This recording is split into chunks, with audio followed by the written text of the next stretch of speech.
जय महाकाल। मैं शिव उपासक पंडित शुभानंद शास्त्री।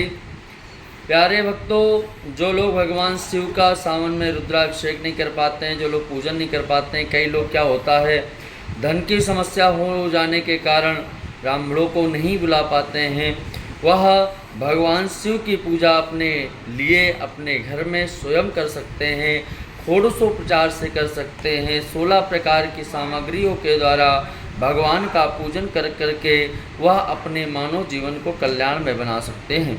यदि प्रदोष के दिन भगवान शिव का पूजन किया जाए, यदि सोमवार के दिन भगवान शिव का पूजन किया जाए और यह सावन का महीना बहुत ही पवित्र है, इस सावन के महीने में यदि पूजन किया जाता है शिवलिंग का, शिव जी का, तो शिव जी अत्यंत प्रसन्न होते हैं। प्रसन्न होकर के अपने भक्तों को मनोवांछित फल भी प्रदान करते हैं। इसलिए प्यारे भक्तों, भगवान शिव का ध्यान करते हुए, उनको नमन करते हुए आज हम आपको पूजा की विधि बतलाएंगे। कैसे भगवान शिव को प्रसन्न करना है, कैसे उनका ध्यान करना है, कैसे उनका चिंतन करना है और किस प्रकार से उन्हें मनाना है, आइए जानते हैं। सर्वप्रथम अपने घर में, अपने मंदिर में शिव जी के सामने बैठ करके शिवलिंग को एक परात या थाली पर स्थापित करें, या आपके घर में नर्मदेश्वर हो या शिवलिंग हो, कोई भी शिवलिंग हो, स्फटिक का शिवलिंग हो, चांदी का हो, तांबे का हो, पीतल का हो, कोई भी शिवलिंग हो, और उस शिवलिंग को एक पात्र में, एक थाली में स्थापित कर दें और उनका जो है सर्वप्रथम अपने ऊपर आपको जल छोड़ना है। जल छोड़ने के पश्चात आपको ध्यान करना है कि हे प्रभु, हम नारायण का स्मरण करते हैं, क्योंकि कोई भी पूजन हो सर्वप्रथम हमें नारायण का ही ध्यान करना चाहिए। नारायण का ध्यान करने के पश्चात एक हमें सुंदर सा दीपक जलाना है। याद रखें, दीपक जो है एक चावल रख करके उसके ऊपर ही जलाएं, क्योंकि ऐसे दीपक नहीं जलाते, दीपक को एक आसन अवश्य ही देना चाहिए। तो दीपक जलाने के पश्चात भगवान का ध्यान करिए।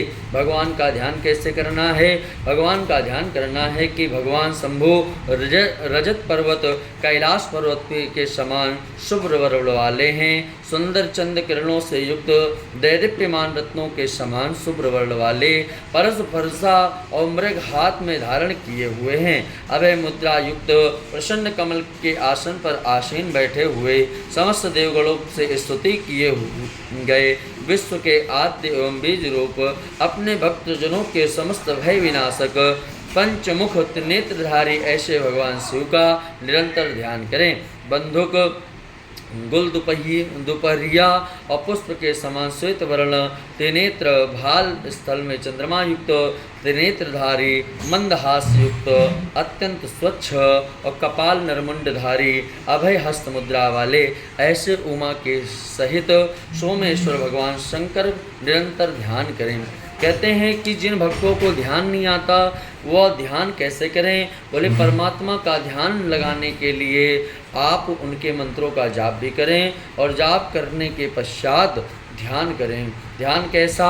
बोले, भगवान जो है कर्पूर के समान गोरे हैं, कर्पूर गौरम हैं और करुणावतार हैं। करुणावतार का मतलब होता है बहुत ही करुण हैं, बहुत ही दयालु हैं। करुणावतारम, संसार का भरण पोषण एवं संहार करने में समर्थ हैं। संसार सारम भुजगेंद्र हारम, सर्पों की माला धारण किए हुए हैं और सदा वसंतम हृदयार विंदे भवम भवानी सहितम नमामि। ऐसे भगवान शिव माता पार्वती सहित हमारे हृदय में निरंतर वास करें। इस प्रकार से भगवान शिव का ध्यान करके भगवान का मंत्रों द्वारा आवाहन करें कि जो भी मेरा शिवलिंग है, हे प्रभु, आप उसी शिवलिंग में आकर के विराजमान हो जाएं। आया ही भगवान शंभो सर्वत्वं गिरिजापते प्रसन्नो भव देवेश नमस्तुभ्यं नमो नमः। इस प्रकार से भगवान का आवाहन करें। फिर भगवान को एक बिल्वपत्र का सुंदर सा आसन प्रदान करें कि हे प्रभु, हमारे पास जो भी है, चांदी का आसन नहीं है, स्वर्ण का आसन नहीं है, लेकिन आप तो प्रभु कैलाश पर विराजमान रहते हैं, हमारे अंदर इतना सामर्थ्य नहीं है कि हम आपको बिठा पाएँ कहीं। ये एक बिल्वपत्र का आसन है, आप इसे स्वीकार करके आप इसी बिल्वपत्र के आसन पर विराजमान हो जाएं। भगवान को बिल्वपत्र का आसन प्रदान करने के बाद भगवान को ऐसा समझ करके कि कैलाश पर्वत से आए हैं तो इन्हें 4 बार जल से स्नान कराएंगे। कैसे? सर्वप्रथम पाद्य चढ़ाएंगे, पाद्य यानी पैरों पर जल छोड़ेंगे, फिर भगवान को अर्घ चढ़ाएंगे, फिर उसके बाद अर्घ के बाद भगवान को हाथ धुलाएंगे, आचमन कराएंगे। फिर अर्घ आचमन कराने के बाद भगवान को शुद्ध जल से थोड़ा सा स्नान करा दीजिएगा और स्नान कराने के पश्चात भगवान को मधुपर्क का स्नान अवश्य कराएं। मधुपर्क के स्नान कराने मात्र से भगवान शिव बहुत प्रसन्न होते हैं। मधुपर्क में क्या क्या मिलता है? बोले दही, घी, शहद मिला करके कटोरी में रख लें और उसको मिला करके भगवान शिवलिंग को स्नान करा देवें। स्नान कराने के पश्चात फिर शुद्ध जल से स्नान करावें और इस शुद्ध जल के स्नान कराने के बाद भगवान को गौ के दुग्ध से, गाय के दूध से स्नान कराना चाहिए। बोले मंत्र क्या है? बोले मधुरम गोपया पुण्यम पटपूतम पुरस्कृतम स्नानार्थम देव देवेश ग्रहण परमेश्वरा। इस मंत्र को बोल करके भगवान को दूध से स्नान करावें। दूध से स्नान कराने के बाद पुनः जल, फिर उसके बाद दधी से स्नान करावें। दधी से स्नान कराते समय बोलना है दुर्लभम दिव्य सुस्वादु दधी सर्वप्रियम परम पुष्टदम पार्वती नाथा स्नानाय प्रतिगृह्यता। हे शिव जी, आप दही से स्नान करें, ऐसा बोल करके दही से स्नान करा देवें। तत्पश्चात पुनः जल से स्नान करावें। फिर घृत से स्नान कराना चाहिए। घृत का मंत्र है, घृत चढ़ाते हुए बोलिए घृतम गव्यम शुचिम स्निग्धम सुसेव्यम पुष्टमिच्छिताम ग्रहण गिरिजानाथा स्नानाय चंद्रशेखरा। हे चंद्रशेखर भगवान, हमारे द्वारा घी का जो स्नान कराया जा रहा है आपको उसे आप स्वीकार करें। फिर जल से स्नान करा देवें। जल के स्नान कराने के पश्चात भगवान को मधु बहुत प्रिय है, मधु से स्नान करावें यानी शहद से।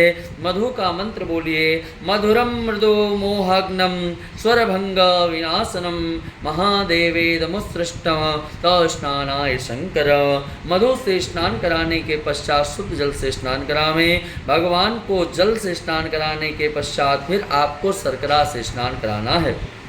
शर्करा चढ़ाते वक्त बोलिएगा ताप शांति करी सीता मधुरा स्वाद संयुता स्नानार्थ देव देवेश शर्करेयम प्रदीयते।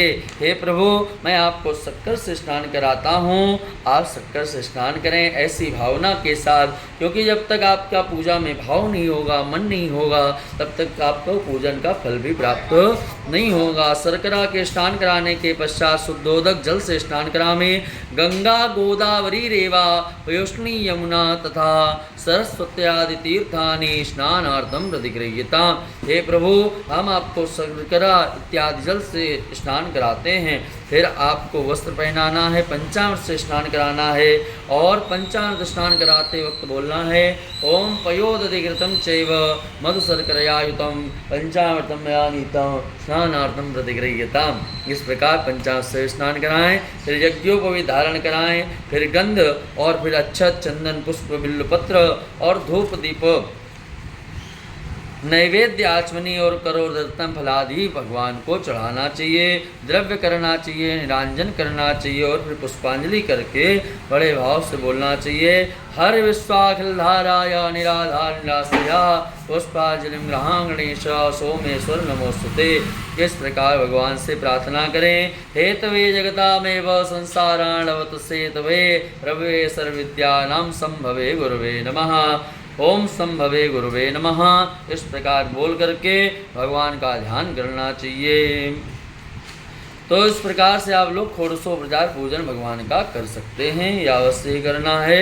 और इस बात का हमेशा ध्यान रखना कि पूजन में कोई त्रुटि ना हो और पूजन हमेशा भाव प्रधान होना चाहिए। जब तक हमारे भाव नहीं होंगे पूजा में, तब तक हमें पूजन का फल भी प्राप्त नहीं होगा। बोले शंकर भगवान की जय।